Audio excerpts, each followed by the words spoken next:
surrounded by friends and family, loved ones, colleagues, friends. They get up to deliver a speech. It is their party after all. A little bit tipsy, perhaps, to the drink in hand. No, the audio. And as they prepare to give their speech, they look over and they see your photograph on the mantelpiece. And they think about all the potential lessons that you taught them It's feeding back. about If how you to turn it live up, kill that audio. and how to make this life count. With a deep breath, they deliver that speech to the party. Yes. Traveling through time and space together, thank you all for engaging with that. The last instruction for this activity is to write the first few lines of that speech.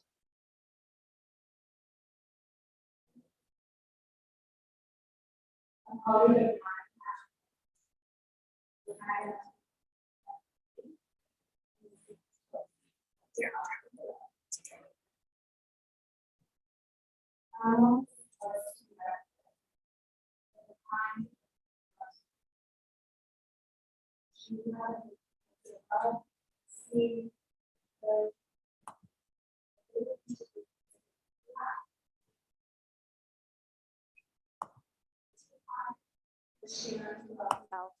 And taught me, her daughter, how important it is to do the same.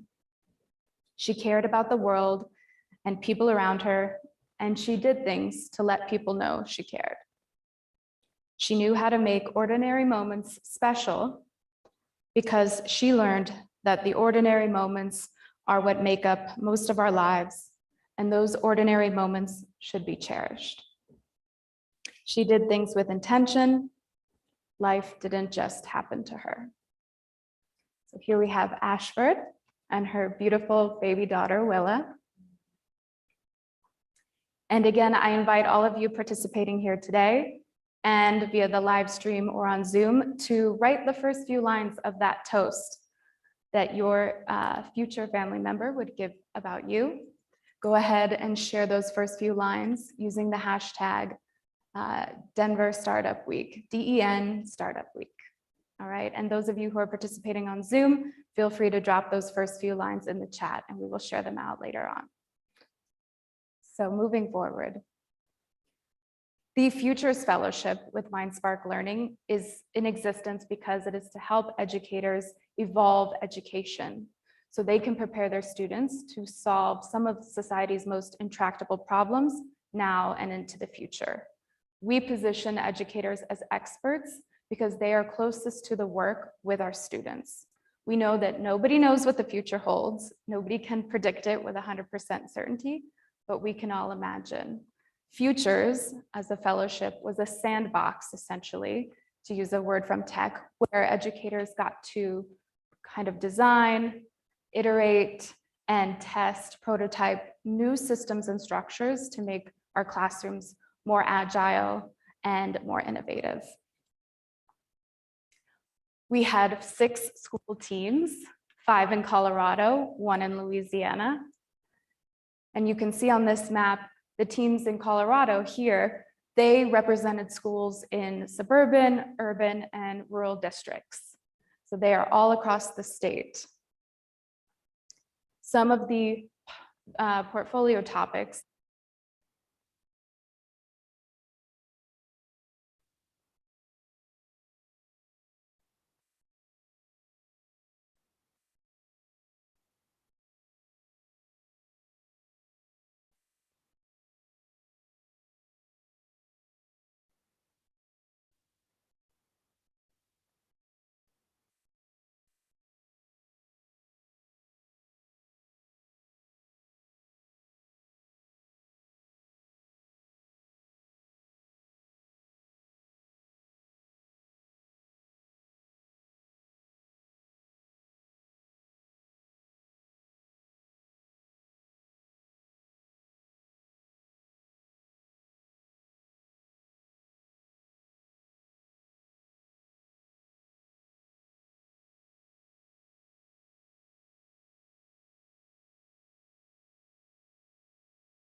Ooh, yes, gladly. We good to go?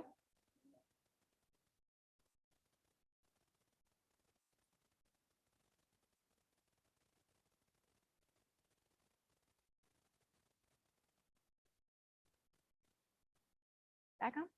All good. Hey, everyone. So some of the portfolio topics that our school team of educators got to engage in the Futures Fellowship were going gradeless at the elementary level, using field notebooks to assess student learning, and implementing digital portfolios to track student progress. So you may be wondering, what on earth does it mean to go gradeless? Let's hear from a school team from Mesa County, New Emerson Elementary, share with you their work.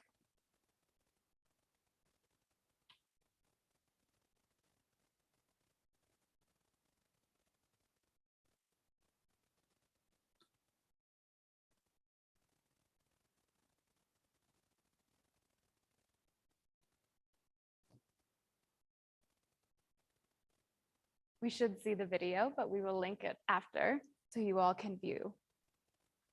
Essentially, going gradeless is the idea that ultimately students from a very young age, they begin to view themselves as maybe an A student, a C student, what have you. And we find those labels particularly challenging when we are trying to promote the idea of a growth mindset. So a school team in Mesa County, out by Grand Junction, they spent the duration of the fellowship piloting a new way to assess student learning through portfolios rather than traditional grades. Ultimately, they got feedback from their students through empathy interviews that they felt more confident and more comfortable about the work that they were doing because it wasn't always tied to a grade. They knew that the process was ongoing. They knew that they were potentially going to have some missteps in math or English, what have you. But ultimately, it was more to adapt that growth mindset than just focusing on the grade itself. We know that last year, the 2020-21 school year was one of the most disrupted, and education as an industry was one of the most disrupted in modern history. There are so many lessons and so many insights that we in industry, be it in tech, healthcare, finance, business, what have you, can learn from K12 education. Agile and extremely resilient along with their students, and many did still see growth and still see progress from this past school year.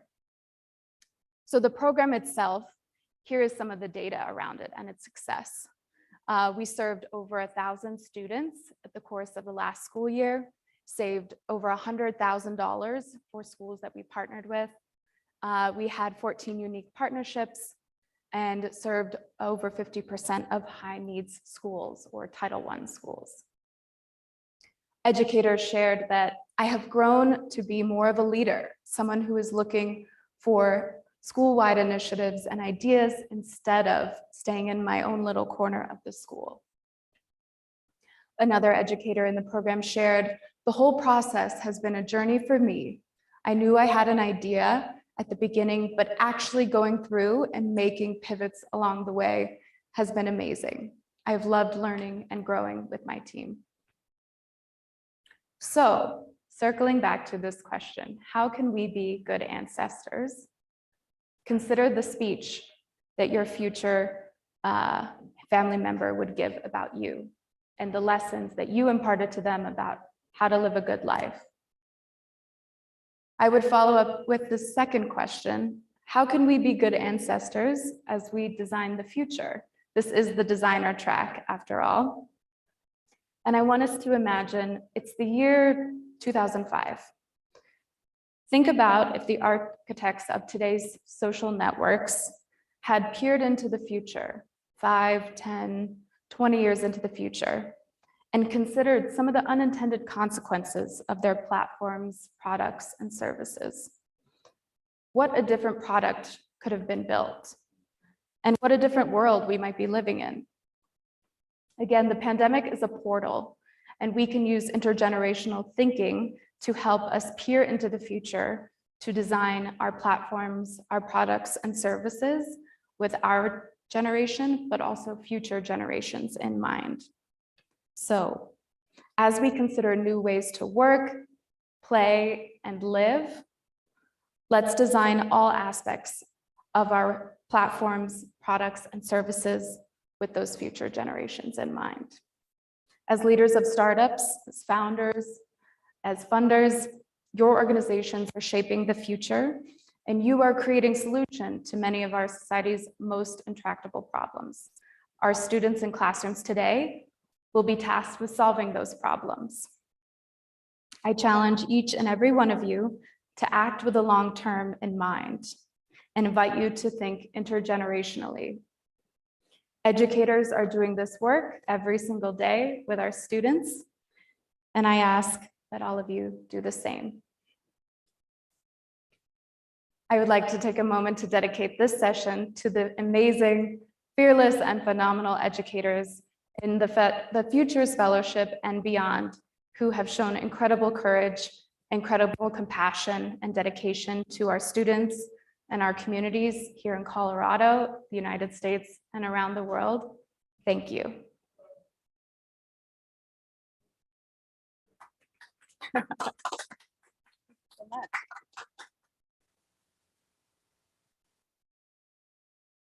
Who have participated via the chat on Zoom. We also have a couple minutes left for a Q&A. So audience members, feel free to ask any questions, as well as the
Wonderful. Yes, we have a question in the audience. I was wondering how the portfolio and how facilitated that. How it worked and what if you used imagery, or if you could just tell us more about the digital portfolios. Yes, thank you for that question. So how did my team and I facilitate the digital portfolios? So the fellowship itself was completely virtual. We met with school teams on Zoom a couple times a month, and we created a digital portfolio space for them in Google Drive to track their progress. So teams decided and used the Equity Center Design Thinking problem-solving framework to really figure out what they wanted to spend the duration of their time in the program working on. So the way we facilitated it was they decided on their portfolio topic after conducting several empathy interviews with students, because as our users or our client group, students have incredible insights that they can share about the systems and structures of school that work or don't work, because we know many of them are pretty archaic. Over 150 years, for example, seat time, class rankings, sitting in rows, all of that jazz. So they decided on their portfolio topic, and then they created an action plan to basically achieve progress on implementing those systems and structures. So for example, going gradeless, the team out in Mesa County, they decided as a piece of that, they wanted to redesign their report cards to provide more insights, to be more user-friendly. And they spent a portion of the program basically designing those report cards, delivering them to certain users in their school community, getting feedback and iterating on that. As facilitators, we were all former educators ourselves. And shout out to Daisy and Britannia, who are also on the team and are amazing educators and facilitators in their own right. We work to support them in this process, but they ultimately were the ones solving for this issue themselves. We provided some thought leadership, tried to push their thinking, but again, this was their work to engage in as experts in their experience in their classrooms. That was very long. Yeah. Yes, here. Well, I really like your question of proposing what we would do as ancestors of our children, because I saw the pandemic as a disruptor, and I'm glad to hear you confirm that there were some good things that came out of that. I felt terrible for the kids who were stuck in that dynamic of having to learn online. My wife is a teacher, so I got to see it firsthand of her doing tutoring at home. But when you invite us to think intergenerationally, then that seems to be an invitation to contribute to the future curriculum. And an area that I see that is really lacking in our kids' education is relationship education, of how to be in relationship in a healthy way. And this, of course, goes into the adolescent years of how to understand how to communicate in a relationship. And right now that is totally missing. It seems to fall in the realm of spirituality or interpersonal dynamics. And it seems like public school especially is just focused on academics. And so does MindSpark look to take advantage of the disruptor of the educational paradigm to introduce new ideas like that? That's a great question. Thank you for that. Yes, so we as an organization, we focus, as I said in the beginning, on bridging the gap between education and industry. We know that human skills or soft skills like building relationships, communication, negotiation, team building, those are incredibly important to the workplace for the 21st century and beyond. So we know that we can't be perhaps focusing solely on more technical hard skills alone. Those cannot be separated from soft skills.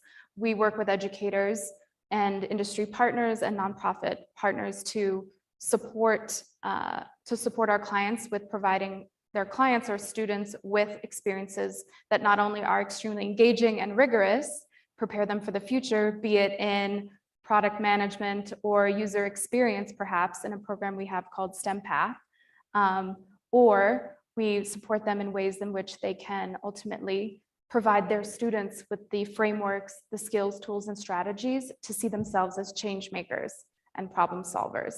Because when you provide students with that opportunity, they step into that space of, okay, I'm the project manager. I'm about to run a Scrum meeting with my team. I'm going to iterate, prototype, redesign certain aspects or solutions to a problem. And I see myself as being responsible for solving it. And I see myself as fully capable of solving it. And that provides an immense feeling of confidence, of also kind of agency that a lot of students don't always get to experience in school.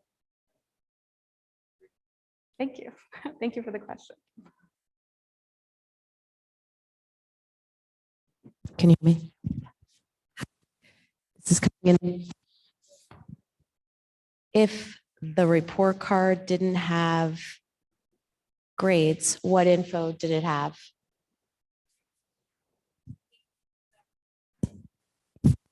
The report card itself featured the opportunity to have QR codes. So a parent or a guardian or family member could scan the QR code and be linked to a potential resource, artifact, maybe even a video of the student themselves sharing the growth that they had experienced, again, speaking to their own progress, having that agency, or the educator perhaps has a video of themselves speaking to the student's progress over time. So they were still assessing student learning. It is not as though everybody was just kind of going with the flow. They did mention that students were really excited about the possibility of having chances to express their growth and also the opportunity to speak for themselves about the growth that they experienced, which is truly powerful because if you guys know anything about students, about kids, when you ask them their thoughts, how they feel, they will tell you, they won't hold back. And we know that again, if they're going to be solving some of these biggest problems that our society is facing here in the US and abroad, they have got to have experience and practice with advocating for themselves, embracing criticality as a lens through which to view different problems that they are trying to solve. So this portfolio project was a powerful one for sure. Thank you.